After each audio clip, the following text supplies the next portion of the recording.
সুপ্রিয় দর্শক, আসসালামু আলাইকুম। আধুনিক নাঙ্গলকোটের উপকার নাঙ্গলকোটের সাবেক সংসদ সদস্য মরহুম ডাক্তার এ.কে.এম. কামরুজ্জামান সাহেবের হাতে গড়া বিভিন্ন প্রতিষ্ঠানের মধ্যে অন্যতম তার মায়ের নামে প্রতিষ্ঠিত বেগম জামিলা মেমোরিয়াল বালিকা উচ্চ বিদ্যালয়টি দেখতে আসেন তাঁর সুযোগ্য ছেলে ইঞ্জিনিয়ার ফখরুজ্জামান মিঠু, বড় মেয়ে ডাক্তার ফৌজিয়া জামান, ছোট মেয়ে ডাক্তার ফিরোজা জামান লিসা ও ছোট মেয়ের জামাতা জামিল হাসান। তাদের আগমনে বিদ্যালয়ের শিক্ষক শিক্ষার্থীদের মাঝে এক প্রাণ চাঞ্চল্যের সৃষ্টি হয়।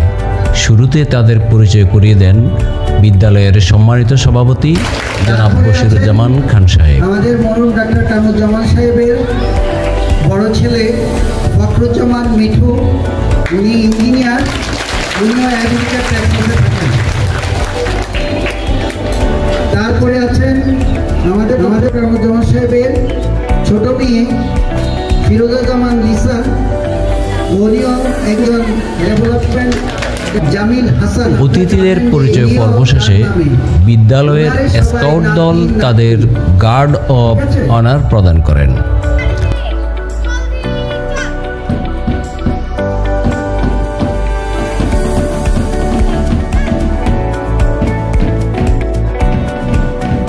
পরবর্তীতে অষ্টম শ্রেণীর শিক্ষার্থী সারাহ সারজিস রাইসা মরহুম ডাক্তার কামরুজ্জামানের স্মৃতিতে তার অবদানের বিষয়বস্তু নিয়ে ইংরেজিতে বক্তব্য প্রদান করেন।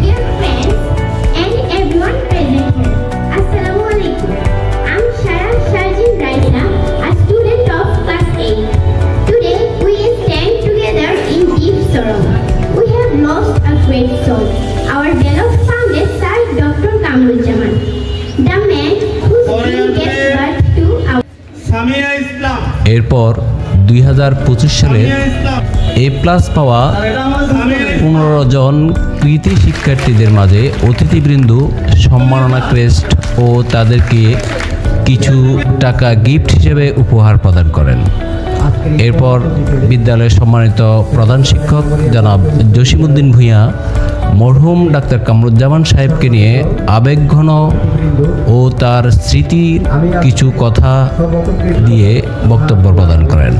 বিদ্যালয়ের প্রতিষ্ঠাতা আমি সৃষ্টিকর্তার কাছে প্রার্থনা করি, ওনারা যে নাঙ্গলকোটে শিক্ষার আলো ছড়িয়ে দিয়েছেন, এই শিক্ষার আলোর বদলে আল্লাহ পাক যাতে ওনাদেরকে জান্নাতুল ফেরদাউস দান করেন, আমিন।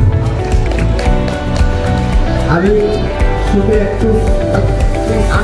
এই ঘটনাটা আমার চিরজীবন মনে থাকবে, সর্বশেষ ওনার সাথে আমার শেষ কথা। তার বক্তব্যের শেষে অতিথিবৃন্দ একে একে মরহুম ডাক্তার কামরুজ্জামান সাহেবের স্মৃতি বিজড়িত তার হাতে গড়া বিদ্যালয়ে শিক্ষার্থীদের উদ্দেশ্যে বক্তব্য রাখেন। আমরা হলাম বাংলাদেশি, আর তোমরাও হলে এই বাংলাদেশের নাম এখানে কেন দুনিয়ার সব জায়গায় যাবা, মনে রাখবা। মেয়েদের আমার বোন যেটা বললো অনেক বেশি চ্যালেঞ্জ। ডাক্তার কামরুজ্জামান সাহেবের সুযোগ্য ছেলে ইঞ্জিনিয়ার ফখরুজ্জামান মিঠু তার বক্তব্যে ভবিষ্যতে বিদ্যালয়ের শিক্ষার্থীদের পাশে থাকার ঘোষণা দেন। শিক্ষার্থীগণ করতালির মাধ্যমে তার প্রত্যেকটি কথাকে স্বাগত জানিয়ে এক মনোমুগ্ধকর পরিবেশ সৃষ্টি করেন। খুবই গর্ব লাগে আমি এই জায়গায় দাঁড়াই। অতিথিবৃন্দ আবেগ আপ্লুত হয়ে তার পিতার রেখে যাওয়া অসমাপ্ত কাজগুলো সম্পন্ন করবেন বলে শিক্ষার্থীদের আশ্বাস দিয়ে বক্তব্য শেষ করেন। ডাক্তার ফৌজিয়া জামানও তার শৈশবের কথা, 30 বছর আগে নাঙ্গলকোটে এসেছিলেন সে কথাগুলো শিক্ষার্থীদের মাঝে তুলে ধরেন এবং ভবিষ্যতে শিক্ষার্থীরা কোন কোন পেশায় যাবে, তারা ঘরে বসে থাকবে না, পড়াশোনায় মনোযোগী হয়ে দেশের ভবিষ্যৎ গড়ার কাজে লাগবে এবং এই বিদ্যালয়ের সুনাম দেশ ও বিদেশে ছড়িয়ে দিয়ে তার পিতার অবদানকে স্বীকৃতি দিলেই তাদের মন শান্তি পাবে বলে জানান।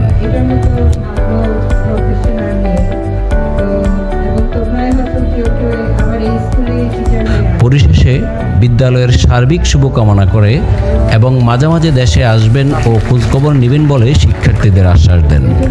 প্রিয় দর্শক, মরহুম ডাক্তার AKM কামরুজ্জামান সাহেব আমাদের জন্য রেখে গেছেন তার হাতে গড়া অনেক শিক্ষা প্রতিষ্ঠান।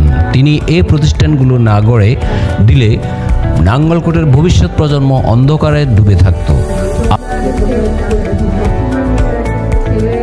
আজ আমরা বলতে পারি তিনি আমাদের নাঙ্গলকোটের একজন প্রাণ পুরুষ ও মহানায়ক, আমাদের হৃদয়ে আজীবন থাকবেন।